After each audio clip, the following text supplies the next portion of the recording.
Selamat pagi sahabat Alkitab yang terkasih. Marilah kita awali hari ini dengan melakukan perenungan akan firman Tuhan. Bacaan Alkitab kita pada hari ini berasal dari kitab Mazmur pasal yang 126, ayat 1-6. Nyanyian ziarah. Ketika Tuhan memulihkan keadaan Sion, keadaan kita seperti orang yang bermimpi. Pada waktu itu mulut kita penuh dengan tawa dan lidah kita dengan sorak-sorai.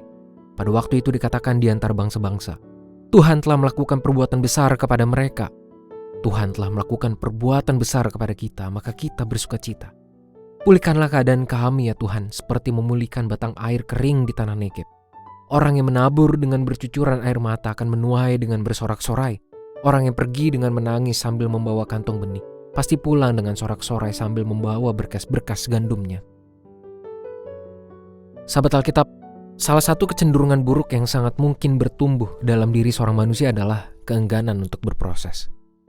Bahkan untuk mengupayakan cita-citanya sendiri.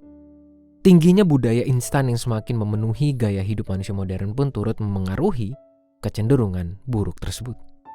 Lebih parahnya lagi adalah pada saat hal ini juga memengaruhi kehidupan beriman seorang umat Tuhan. Yakni jika ia menyangka bahwa keberhasilan iman berarti sekedar berdoa untuk meminta tanpa adanya upaya iman yang nyata. Padahal hal tersebut lebih mewujud sebagai tuntutan egosentris dibanding luapan iman yang tulus kepada Tuhan. Syair yang dilantunkan oleh pemazmur pada pasal ini pun memang berisikan luapan permohonan kepada Tuhan. Secara khusus pada ayat 4 ia berkata, "Pulihkanlah keadaan kami ya Tuhan, seperti memulihkan batang air kering di tanah Negeb."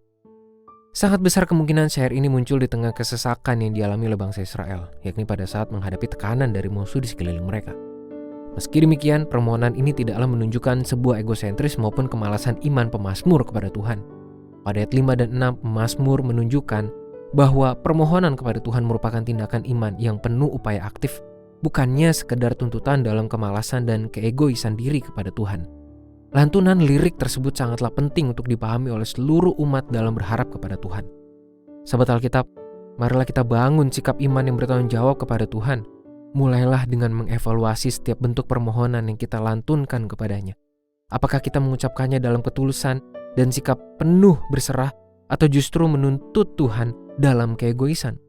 Apakah kita berharap dengan kesediaan untuk terus berupaya, atau justru memilih bermalas-malasan dalam beriman dengan membiarkan Tuhan bekerja sendirian?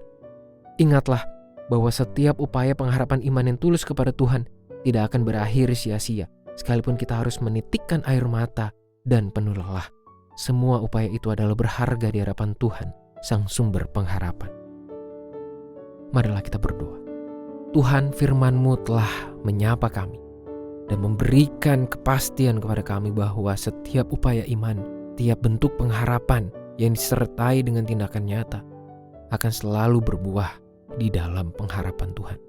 Biarlah kami boleh melakukannya, jangan biarkan kami justru menuntut Tuhan dalam keegoisan dan memberikan permohonan kami dalam kemalasan iman.